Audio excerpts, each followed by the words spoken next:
प्रभु की स्तुति हो दोस्तों, आप सभी का स्वागत है। घुमावदार नदी के किनारे बसे एक छोटे से शहर में पादरी जॉन परमेश्वर की सुरक्षा में अपनी अटूट आस्था और विश्वास के लिए जाने जाते थे।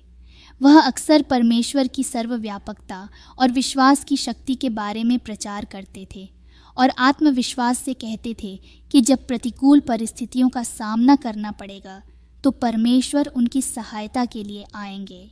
एक दुर्भाग्यपूर्ण दिन काले तूफानी बादल ऊपर इकट्ठे हो गए, जिससे मूसलाधार बारिश हुई, जिससे जल्द ही नदी के तट डूब गए। एक समय शांत रहने वाला यह शहर तेजी से बढ़ते बाढ़ के पानी में डूब गया, जिससे निवासियों की जान बच गई और पूरे समुदाय में दहशत फैल गई।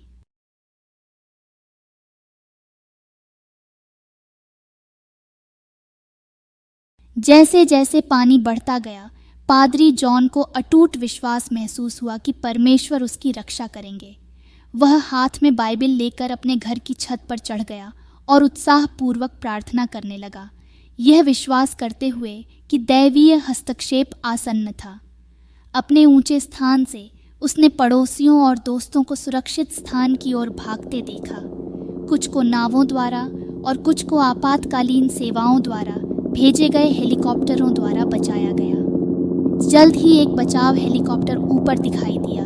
इसकी स्पॉटलाइट अंधेरे को चीरते हुए पादरी जॉन को उनकी छत पर रोशन कर रही थी।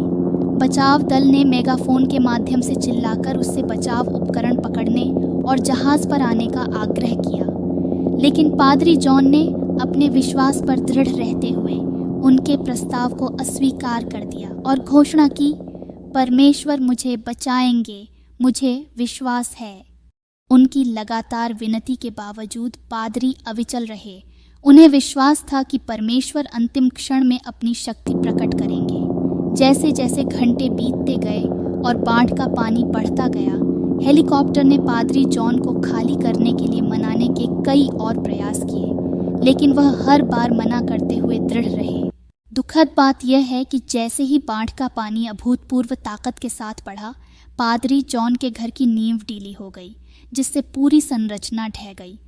एक बार मजबूत छत उसके नीचे गिर गई और पादरी जॉन प्रचंड पानी में बह गए और उनका हृदय विदारक अंत हुआ। स्वर्ग के द्वार पर पहुंचने पर पादरी जॉन भ्रम और दुख से भर गया। दैवीय उपस्थिति के पास आकर उसने अपनी आंखों में आंसू भरते हुए पूछा, परमेश्वर, मुझे अटूट विश्वास था कि आप मुझे बचाएंगे। आप मेरे बचाव में क्यों नहीं आए? परमेश्वर ने अपनी असीम बुद्धि और करुणा में धीरे से उत्तर दिया, मेरे प्यारे बच्चे, मैंने तुम्हें बचाव के लिए कई अवसर भेजे। हर एक मेरे प्यार और सुरक्षा की अभिव्यक्ति थी। मैंने नावें और हेलीकॉप्टर भेजे, तुम्हारे समय में तुम्हारी सहायता के लिए बहादुर आत्माओं को भेजा। फिर भी तुमने उन सभी को ठुकरा दिया और अपने इस विश्वास पर अड़े रहे कि मैं तुम्हें एक विशिष्ट तरीके से बचाऊंगा। पादरी जॉन का दिल पसीज गया जब उसे अपनी गलती की गंभीरता का एहसास हुआ। वह यह पहचानने में असफल रहा था कि परमेश्वर अक्सर रहस्यमय तरीकों से काम करता है, अपना आशीर्वाद और सुरक्षा देने के लिए सामान्य लोगों और अप्रत्याशित परिस्थितियों का उपयोग करता है। उनकी कहानी सभी के लिए विवेक और विनम्रता के महत्व के बारे में एक मार्मिक अनुस्मारक बन गई। दूसरों को मदद स्वीकार करने के लिए तैयार रहना और उन असंख्य तरीकों को पहचानना सिखाया जिनसे परमेश्वर का प्यार और अनुग्रह हमारे जीवन में प्रकट होता है। अंत में पादरी जॉन की कहानी ने आस्था की प्रकृति के बारे में एक शक्तिशाली सबक के रूप में काम किया।